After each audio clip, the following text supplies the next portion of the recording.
everyone's different. With your talents and gifting, you are unique in your own way. Don't you mind what people say? So shine your colors bright, shining brighter than ever, and live your best life and do whatever you want. So shake those haters off. You're an eagle so soar and rise above. Shine bright, show all your colors. You're not a carbon copy, so show them what you shine bright. Live a vibrant life, live vibrant with Sandra. Shine bright, show all your colors. You're not a carbon copy, so show them what you shine bright. Live a vibrant life, live vibrant with Sandra.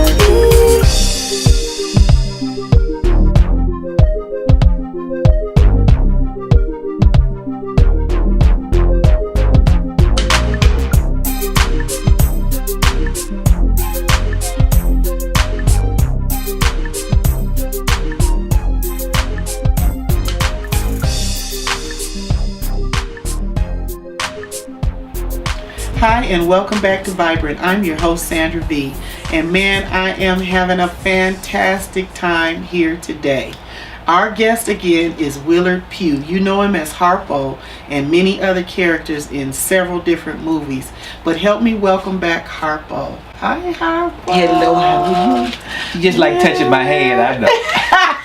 Oh, eat your heart out.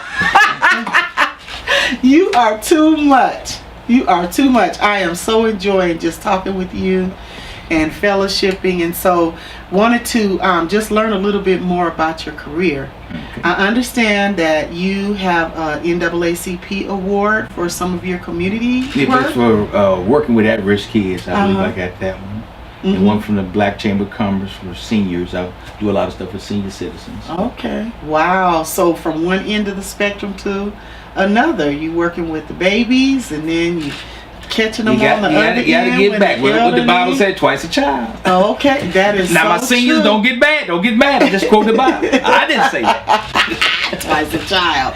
And so this award here, what is this one for? That is probably one of my best for arts camp. Working with young people. I used to do in Memphis in the summer. I did like 2 years, I believe. About 150 kids from all the different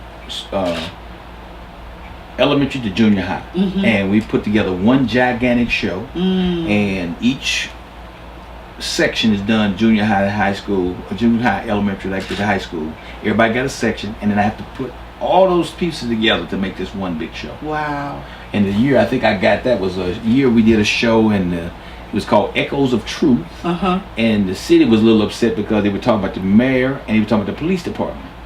But I personally felt, how can they echo the truth? If this is the kids' truth, it is what they feel. Okay. And you can't censor them and tell them what not to do. And in a live play, it ain't gonna work anyway. Right. Because if you're on stage and it's live, they're gonna say what they want to say and you can't stop them. So I said, just don't go out there and embarrass me. Don't embarrass your family. But you do what your heart says and leave it all on the stage, because we never gotta get another shot at this. Right. And from what I was told, because I wasn't there, I left because people thought I was gonna get fired. So I left and I went home, and next thing I know, they called me, said the kids are asking for you, and where are you? It's a standing ovation. It's not a dry eye in the house. That's beautiful. It's just ridiculous, Mr. Pugh ought to be here. We wish you was here. Yeah. Well, sometimes you have to leave them on their own to do what they got to do. You can't hold their hands. Okay. And I think those kids really appreciated what I was trying to get them to do, but they had to realize that once they were there. Sure. In that moment. So, and the city did too at the end of the day, because I did get my award and I did get my check. I got my check. It don't make dollars. It don't make sense. Okay. I love that. I love that. And then I noticed that you have some hobbies. Oh yes, yes. Rodeo. You love the rodeo. I love the rodeo, even though I can't ride anymore. I have a bunch of surgeries. So I can't really ride like I used to. Still ride the iron horses, motorcycle. That's my other love. And as I see, you have my photography there. Yes, I took that picture when I was in Alaska. Okay. And it was like off the back of a ship, because of the clouds are floating over the water, and the rippling water, and the ripples in there. And when whatever people believe, be it God, spiritual, whatever, if you don't understand there's a power greater than you, and you can see through those clouds, and this is actually a glacier, and it goes way down deep in the water, but they've melted down. But people don't believe there's such thing as ozone and the what is the thing they said, global warming. Well, this is proof. And so this kind of makes you think of the tip of the iceberg whole concept, huh? Because it's huge under the water. Under the water, they probably go down hundreds of thousands of feet. But it used to be hundreds of thousands of feet above the water. And now all we got is a nub. Wow. And if you're really up close, that's big as an island. Wow. And this is from the Whitney Plantation in New Orleans. And it's just so historical because Django and a bunch of other movies have used it. And you think of the history and how many people lost their lives back in the day, people that hung from those willow trees. Right. Nina Simone, the willow tree. And just as you look down that long tunnel, it just makes me think of life and my life coming through that long tunnel, and all those people that came before me to help me get to where I am. So when I took it, it was just spoke to me, you know. So as I take pictures, I try to find something in it that speaks to me when I'm shooting. And I've been taking pictures for years, so that's just something else that I love to do. So still shots only, or do you do? No, I do. I had a video business for 20-something years. I do people, and I like that kind of stuff better because it's stuff you can, you know, it happens right then. Sure. You know, even people sometimes I catch on a whim. I don't like really pose photography. That's not really my thing. I like the candid, genuine things that you just, you know, they speak loudly for themselves. You don't have to just, if you can catch that moment, you'll never get it back again because it only happens at one moment. Wow. And going back to this one, I have a friend who's a therapist, and she has a huge painting of something very similar to that tunnel with the trees and all of that. And she talks about how therapeutic that really is for people to look at that. You know, just piggybacking off what you're saying. Because you got to remember where you came from and know where you're going to. You know, and most people don't know where they came from, so they'll never figure out where they're going. That's why they're so lost. Wow. Even though we don't like to look back on time, especially African American people, for some reason we don't like slave movies or whatever. I'm sorry, Jewish people watch the Holocaust every year.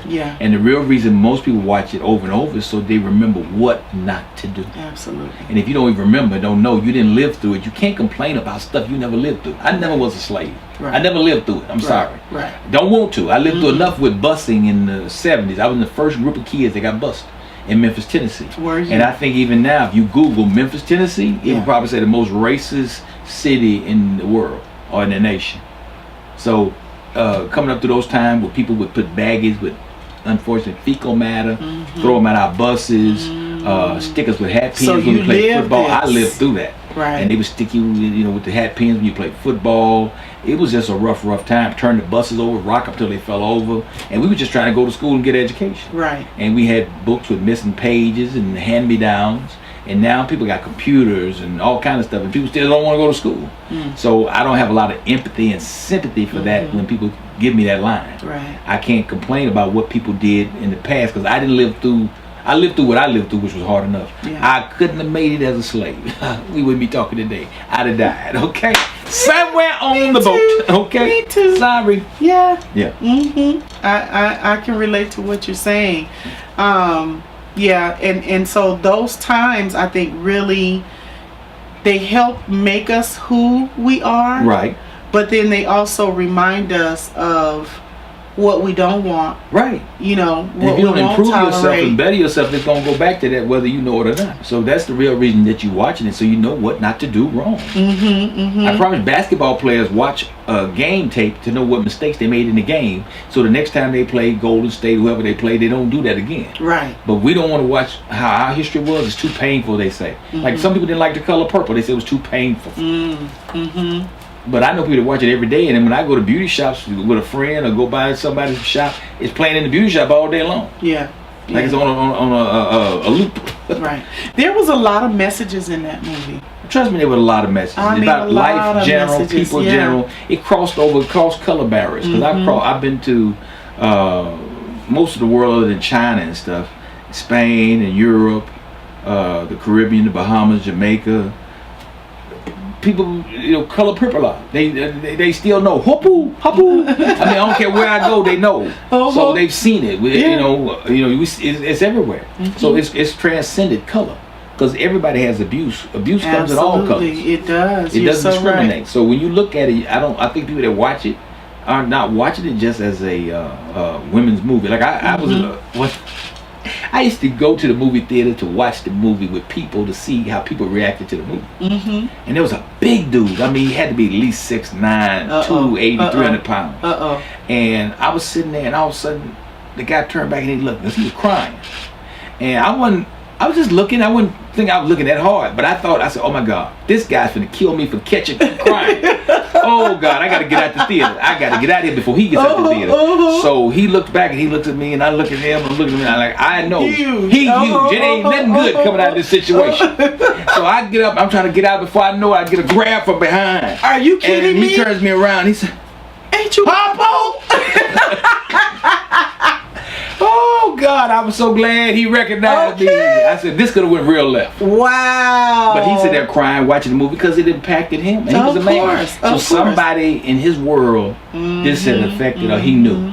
So that's what it was about. That's what the reason the movie was so powerful. That's one of the reasons and the movie still is. That's why it stands on its own so long. Yeah. So, and that's the real truth of it. Yeah. You're gonna have people that hate it. People tell me all the time, I hated that movie. It was the worst they ever made for black men. You know, it just degraded all the black men. That's one movie about one person. I hate that as a black actor, performer, or black person. Right.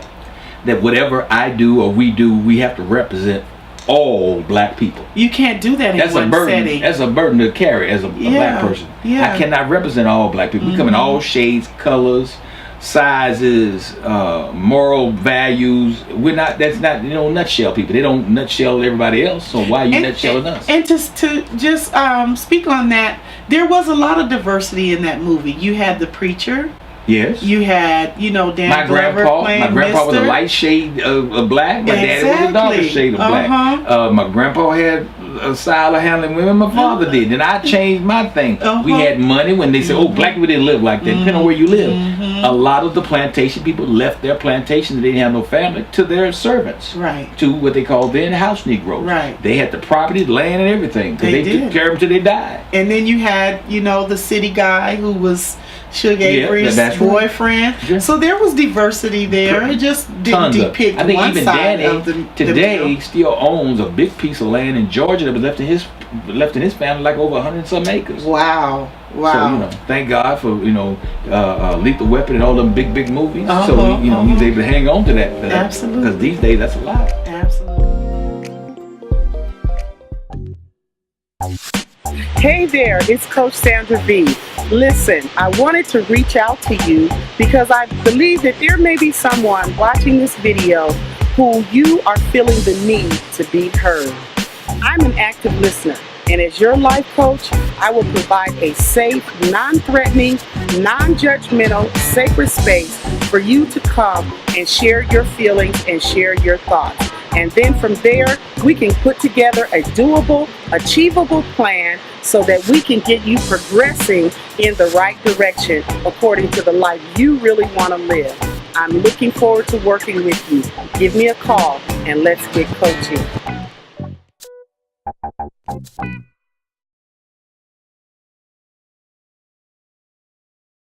Hello, my name is Damon Jones, real estate broker and owner of Purpose Real Estate Company, your commercial and residential real estate specialist. We're also certified with the National Commercial Real Estate Association. Please give us the opportunity to earn your trust when you're ready to purchase, sell, or invest in commercial or residential real estate. Our phone number is 562-688-6279. Visit our website at purposerealestate.com. We'll always follow up with you and stand by our word, because integrity, it's our foundation. We look forward to being of service to you. Thank you. We have used Damon on real estate transactions for the past 20 years, and without a doubt, he is the best in the business.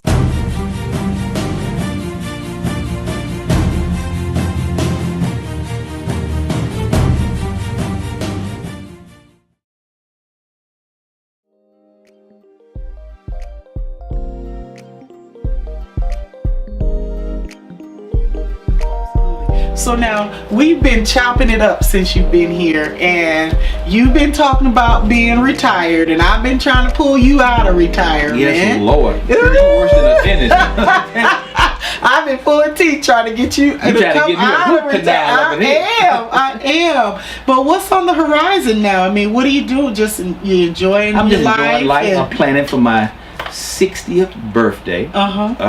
So that's been really something. Just you know, and now we go to more funerals and retirements than we do anything. Yeah. And I was at a birthday bash for a friend of mine, Ren Troy Brown, that runs the Nate Holden Theater. And he always has had a birthday thing at his family home in LA. And I just noticed every year is usually really just packed with people everywhere, all over the yard, everywhere is people. And this year still was a nice amount of people, nowhere near as packed as it usually is. And he's done a lot for the community. He runs the Nate Holden Theater, and it takes a lot to keep those things alive. Of course. And it is, I think, our last black theater in Los Angeles. Okay. And so I said, you know what, Mama was not doing as well because she wasn't at the party this year. And it's really his mom. I call her Mama too. And I said, you know what, we got to do something great next year. So I said, next year I would like to do my birthday celebration as a tribute to the Nate Holden Theater to raise, as a fundraiser to raise money for the theater, and that's my way of giving back. And we all together, because we all together anyway. His birthday's in June, my birthday's in June, Roxanne's birthday's in June, and I'm not sure, probably a bunch of my other friends. So I just started calling all my different friends who I've worked with musically over the years, and Ricky Heath of Brothers Johnson, Victor Orlando of the Gap Band, Roy that played in The Color Purple. He played the guitar in Color Purple. Tata Vega, Roy Gaines. I'm sorry, I see Roy all the time. His name is what I made. Roy Gaines, Tata Vega, Roxanne Reese that does Miss Shirley Dupree, the alcoholic. She's gonna open up the show for me. Oh my goodness. The Val Bell on drums. Cause we just did some. People said he's a minister or something, do books and things now. I heard Lavelle play. He ain't missed a beat. Still playing and the them kids drums. would say, "What's this song?" And just he just sit there, come out his head with that. So Daryl Crooks, great guitar player. They called him the Baby George Benson. Mark Cargill, violinist for the Oscars and Grammys. Marie Antoinette, the harpist, opening up for me, playing the harp. She plays that big golden harp, and she's just incredible.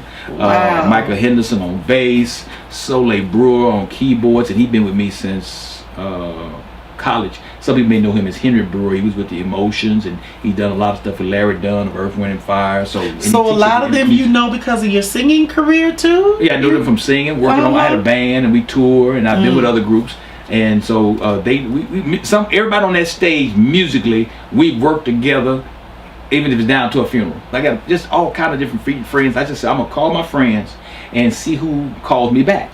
And majority of my people call me back in 2 or 3 days. You know, I got a few of them. I'm gonna call out my one buddy. I'm gonna call him out nationally. Okay. Steve DeBarge of the DeBarge family. Oh yeah. Left-handed bass player. Okay. I told Steve he's supposed to call me back. But the brother didn't call me back. Oh no! Then last time I talked to him, he was in the dentist's office or something. Well, he couldn't call you back. He couldn't talk forever. But he couldn't talk. I got to you before I got to him. But his mouth was swollen. Yeah, right. Whatever. His hands. I just need his hands. I don't need his mouth. Okay. I need him to thump that bass.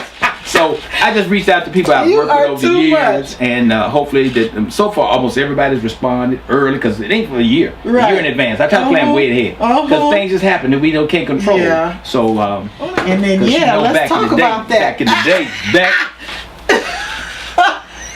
in the day, okay.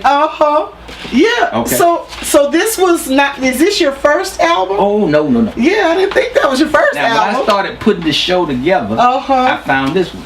Okay. And Willard Pugh. I was 14 years old. 14 years old. A double set album with Jerome Ragney, the original guy that did hair on Broadway. Wow. And I'm almost every track because there's some songs that were kids, but because of my voice during the time, they allowed me to stay in the studio and be on half the tracks other than solo songs on there. I'm on. So it was an experience to be in the studio, real recording studio, recording at 14. You know what I mean? And until I started actually putting this birthday thing together, I was digging up, finding this stuff, and so I said, "Oh God, let me put it in a frame or something so it don't just get messed all up." Absolutely. And you already told me I can't ask you to hum a few bars, so I'm not. They got to come to the show. See what I'm saying? Yeah, you got to come to the show. Sell tickets. If I give it up now, it's all over. Right. But if they want to, they can go check me out on YouTube. YouTube. Okay, I'm on YouTube.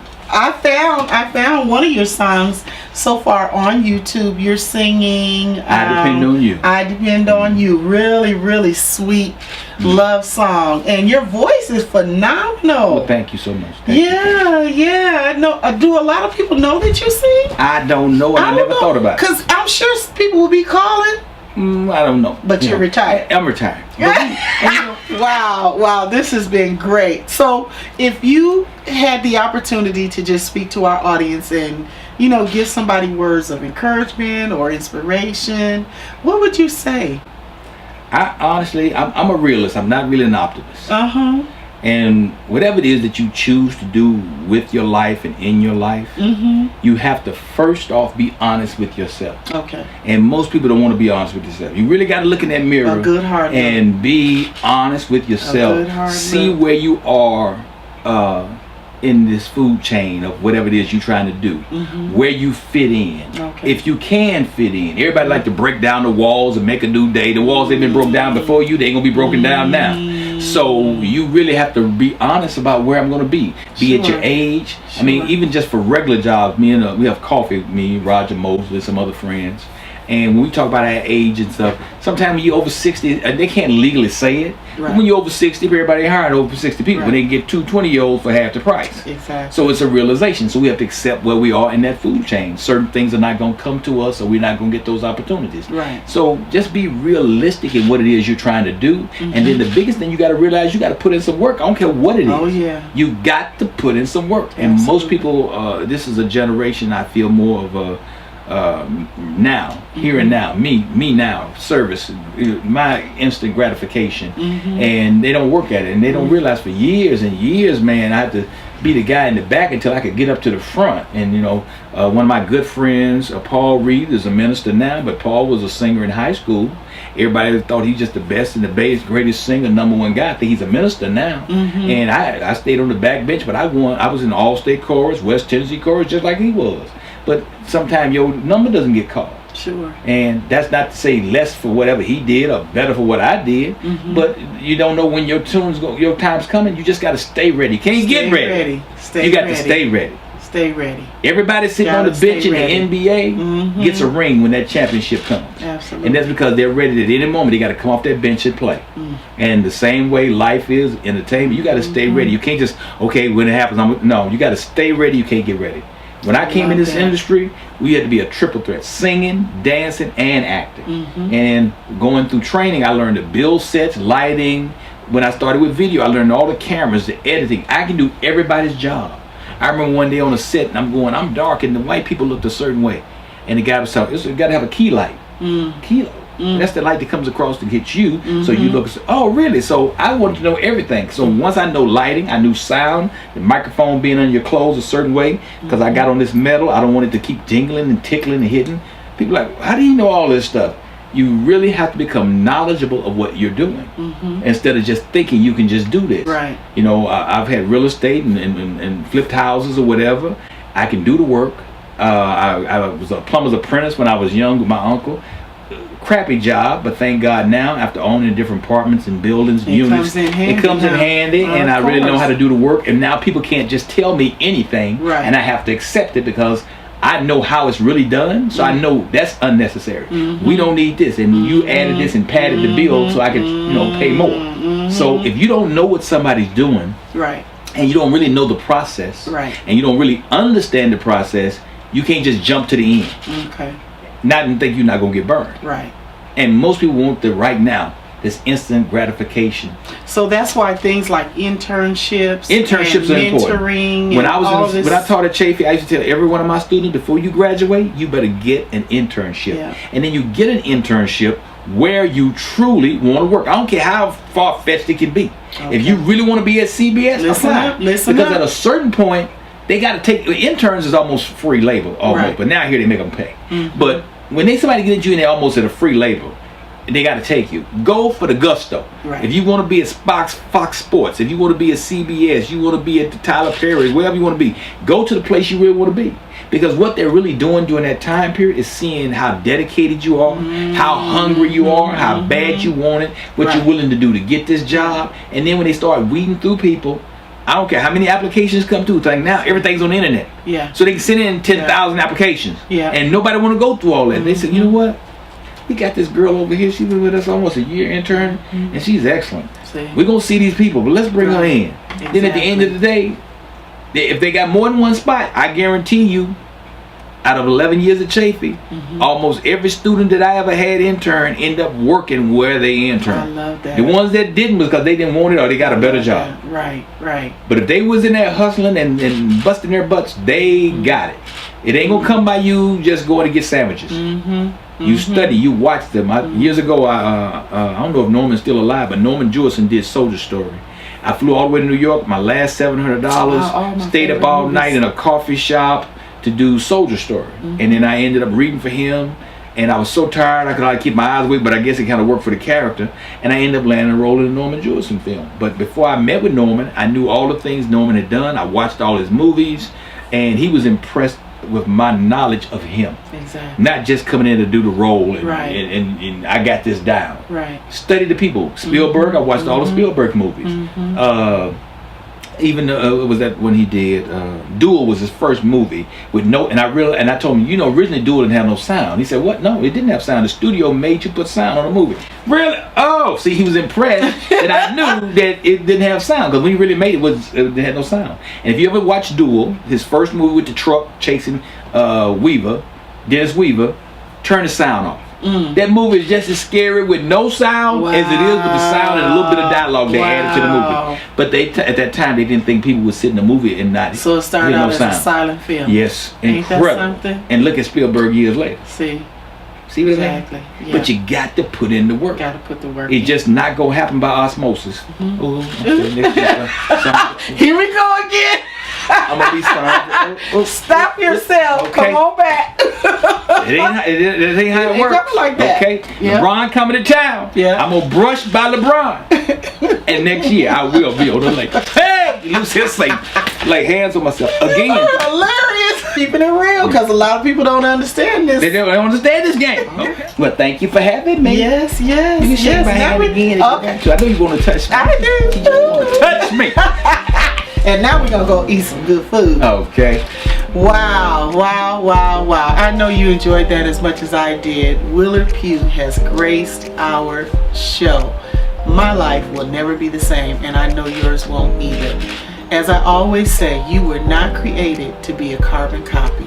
So let your unique shine, and we'll see you here again real soon on Vibrant. See you soon. And live your best life and do whatever you want. Shake those haters off. You're an eagle so soar and rise above. Shine bright, show all your colors. You're not a carbon copy.